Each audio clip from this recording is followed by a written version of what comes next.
নমস্কার, অ্যাস্ট্রোলজার অপর্ণা দত্ত বলছি। রাশিফল সিরিজে আজকে তুলা রাশি নিয়ে জুলাই মাস কেমন যাবে এই নিয়ে আজকের আলোচনা। প্রথমেই বলে নেব যে এখানে তুলা রাশির ক্ষেত্রে যেটা মেজর সমস্যা এই মাসে আমি দেখতে পাচ্ছি সেটা হচ্ছে স্বাস্থ্য এবং শরীর সংক্রান্ত। কেন বলছি? কারণ লগ্নের লর্ড শুক্র সে কিন্তু অষ্টম ভাব দিয়ে ট্রানজিট মারছে এবং শুক্র আছে রবির নক্ষত্রে। রবি আছে রবি যে আর কি শুক্রের নক্ষত্র লর্ড যে রবি সে কিন্তু একাদশের লর্ড। এবার দেখুন তুলা রাশি বা তুলা রাশির মানুষদের একাদশ ভাব হচ্ছে বাধক ভাব, কারণ এটা হচ্ছে চর রাশি। চর রাশির জন্য একাদশ ভাব বাধক ভাব, স্থির রাশির জন্য নবম ভাব বাধক ভাব এবং দ্বৈত রাশির জন্য সপ্তম ভাব বাধক ভাব, এটা আপনারা জানেন। সেহেতু লগ্নের লর্ড যখনই বাধকের নক্ষত্রে থাকে এবং সে নিজেও অষ্টম ভাব দিয়ে ট্রানজিট মারে, এক্ষেত্রে কিন্তু আমি শারীরিক দিক থেকে খুব একটা কমফোর্টেবল জোনে আপনি এই মাসে থাকবেন এটা আমি প্রেডিকশন করতে পারছি না, কারণ ট্রানজিট কিন্তু এটাই বলছে। এবার আপনার নিজস্ব চার্টে যদি শুক্র সেই পজিশানে থাকে, ভালো পজিশানে থাকে, বা শুক্রের সেই অন্তর্দশা প্রত্যন্তর্দশা আপনি যদি মানে ফেস না করেন, তাহলে অ্যাজ ইট ইজ ঠিক আছে, একটু সামান্য টার্বুলেন্স থাকলেও আপনি ঠিক থাকবেন। আচ্ছা, দ্বিতীয়ত হচ্ছে সেকেন্ডের লর্ড। দেখুন এখানে সেকেন্ডের লর্ড নিয়ে অনেক কিছু বলার আছে। দ্বিতীয়ের লর্ড এবং সপ্তমের লর্ড তুলা রাশির জন্য সে কিন্তু মঙ্গল। আবারও এখানে কিন্তু আমি হেলথ ইস্যু বলছি। কেন বলছি? দ্বিতীয় হচ্ছে আমাদের মারক আর সপ্তম হচ্ছে আমাদের অ্যানাদার, মানে দুটো মারক ভাব আছে, দ্বিতীয় এবং সপ্তম দুটোরই লর্ড কিন্তু মঙ্গল। ওই জন্য তুলা রাশির বা তুলা লগ্নের জন্য মঙ্গল কিন্তু খুব একটা পজিটিভ প্ল্যানেট নয়। সেই মঙ্গল কিন্তু বাধক ঘরে একাদশ হাউসে গিয়ে বসে আছে এবং কেতুকে আর চন্দ্রকে নিয়ে, মানে দশমের লর্ডকে নিয়ে গেছে এবং সেকেন্ডের কোলর্ডকে নিয়ে গেছে। সুতরাং এখানে দেখুন একদিক দিয়ে যদি আপনার মহাদশা অন্তর্দশার যে সিকোয়েন্স সেটা যদি ঠিক থাকে, তাহলে কিন্তু আপনার কর্মক্ষেত্রে অনেক প্রসপারাস জায়গা কিন্তু আমি দেখতে পাচ্ছি।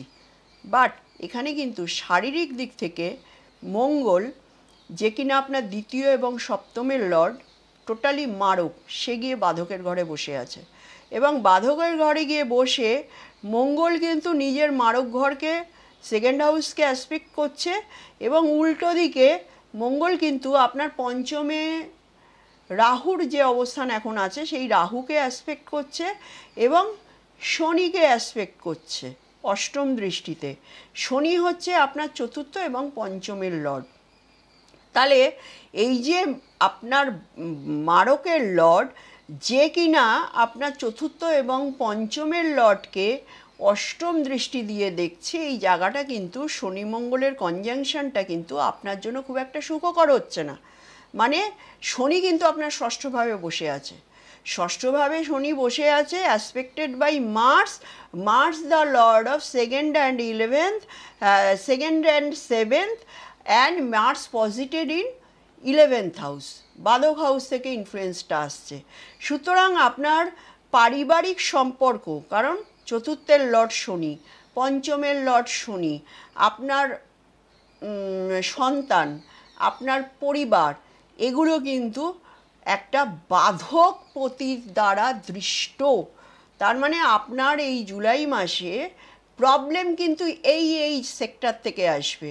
চতুর্থ ভাব থেকে আসবে পরিবার, পঞ্চম ভাব থেকে আসবে সন্তান, ষষ্ঠ ভাব হচ্ছে আপনার শারীরিক জায়গা, আপনার সার্ভিসের জায়গা, এবং ইনফ্লুয়েন্সটা আসছে, ব্যাডলি ইনফ্লুয়েন্সটা আসছে মঙ্গলের তরফ থেকে। মঙ্গল কিন্তু আপনার বাধকভাবে বসে মারকের লর্ড হয়ে এই জায়গাগুলোকে এফেক্ট করছে। সুতরাং বি কেয়ারফুল। পুরো জুলাই মাসের 28 তারিখ পর্যন্ত মঙ্গলের কিন্তু সিংহ রাশিতে অবস্থান আপনাদের জন্য খারাপ। মঙ্গল জুলাই মাস যখন পেরিয়ে যাবে, যখন কন্যাতে নেমে যাবে, আপনারা এই জায়গা থেকে রিলিফ পেয়ে যাবেন। তো এই জায়গাটা সিনসিয়ারলি দেখতে হবে। চতুর্থ ভাব, পঞ্চম ভাব, ষষ্ঠ ভাব এফেক্টেড উইথ বাধক লর্ড। হ্যাঁ, তো সেক্ষেত্রে আপনাদের আমি বারণ করব আপনাকে, কারণ যখন পঞ্চমের লর্ড বাধক দ্বারা বিপর্যস্ত হয় তখন কিন্তু আপনার সলিউশন, পঞ্চম ভাব হচ্ছে সলিউশন, আর পঞ্চম ভাব হচ্ছে planning, execution, third house planning and fifth house execution. সুতরাং আপনাকে আমি একটাই সাবধানবাণী করব যে মেজর কোনো ডিসিশন, ধরুন কোথাও বেড়াতে যাওয়া, কোথাও ডকুমেন্টস নিয়ে কোনো কালচার, বা ধরুন আপনি ভিসা করতে দিয়েছেন, এই জায়গাটাও এফেক্টেড হবে।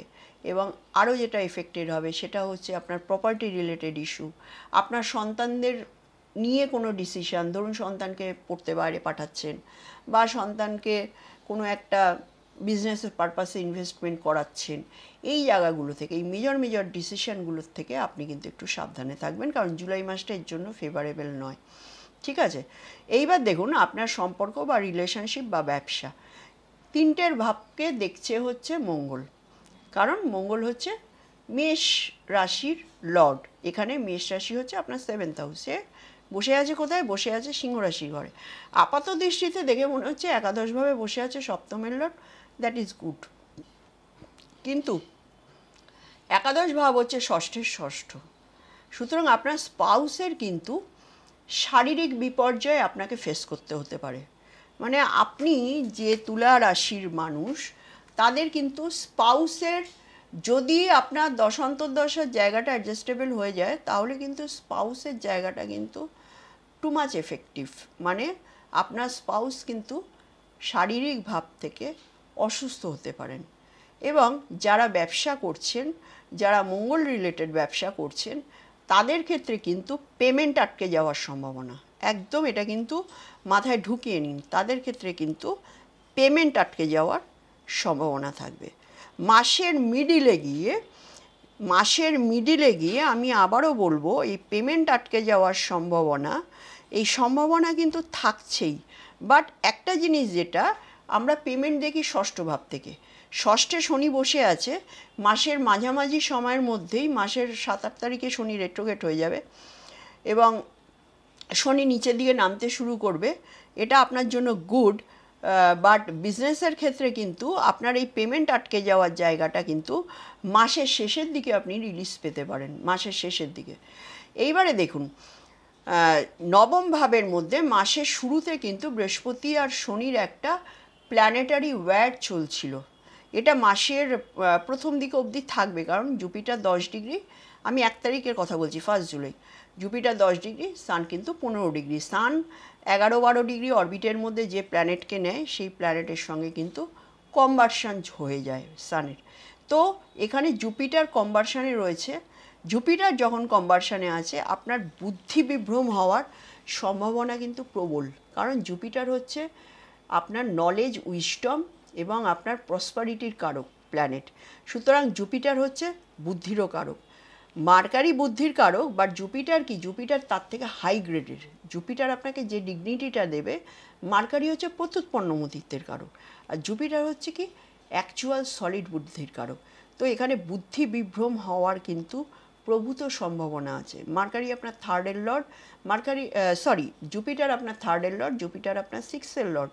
সুতরাং তুলা রাশির বা তুলা লগ্নের জন্য এখানে বৃহস্পতি কিন্তু অকারক প্ল্যানেট, বৃহস্পতি কিন্তু ভালো প্ল্যানেট হচ্ছে না, 3 আর 6 লর্ড। যেহেতু জুপিটার কিন্তু জুপিটারের মতো করে সেই জায়গায় স্থানহানি করবে। তো আপনার বাবার শরীর স্বাস্থ্যের জায়গাটা কিন্তু too much affected by Jupiter. তার কিন্তু লিভার ফাংশনটা গণ্ডগোল হতে পারে, তার কিন্তু হার্টের সমস্যা আসতে পারে, তার কনস্টিপেশনের সমস্যা আসতে পারে, ইএনটির প্রবলেম আসতে পারে, স্টমাক রিলেটেড ইস্যু আসতে পারে। সুতরাং এই জায়গাটা বি কেয়ারফুল। রবি কিন্তু জুপিটারকে কম্বাস্ট করছে এবং সেটা মোটামুটি আপনার এই মাস, নিয়ার অ্যাবাউট এই মাস, মানে ওই 25-28 তারিখ নাগাদ মোটামুটি রবি রিলিজ হয়ে যাবে। রবি রিলিজ করে দেবে বৃহস্পতিকে, তখন থেকে আবার আপনি একটা গুড রেজাল্ট পাওয়া শুরু করবেন। ঠিক আছে, না হলে কিন্তু আপনার শারীরিক দিক থেকে একটা টার্ময়েল থাকবে, কারণ জুপিটারের যে এখন বর্তমানে যে দৃষ্টিটা আপনার লগ্ন রাশির ওপরে বা চন্দ্র রাশির ওপরে আছে, সেটা কিন্তু কলুষিত দৃষ্টি। সুতরাং আপনার জুপিটার রিলেটেড বিভিন্ন রকম শারীরিক সমস্যা কিন্তু আপনার এই মাসভর আছে। আমি কিন্তু একমাত্র তুলা রাশির বা তুলার রাশিরই বলবো, এদের কিন্তু প্রবলেম কিন্তু আছে আপনার পুরোপুরি হেলথ রিলেটেড। আদারওয়াইজ এমনি মোটামুটি সবই ঠিক আছে। জমা টাকা বেশি একটা ইনভেস্টমেন্ট করবেন না আপ টু জুলাই গোটাটা, আগস্টে গিয়ে ইনভেস্ট করুন। জমা টাকা কিন্তু ইনভেস্টমেন্ট করলে এটা আটকে যাবে, আপনি যে রোলিং করবার কথা ভাবছেন ওটা হবে না। আজকে এই পর্যন্ত, ধন্যবাদ।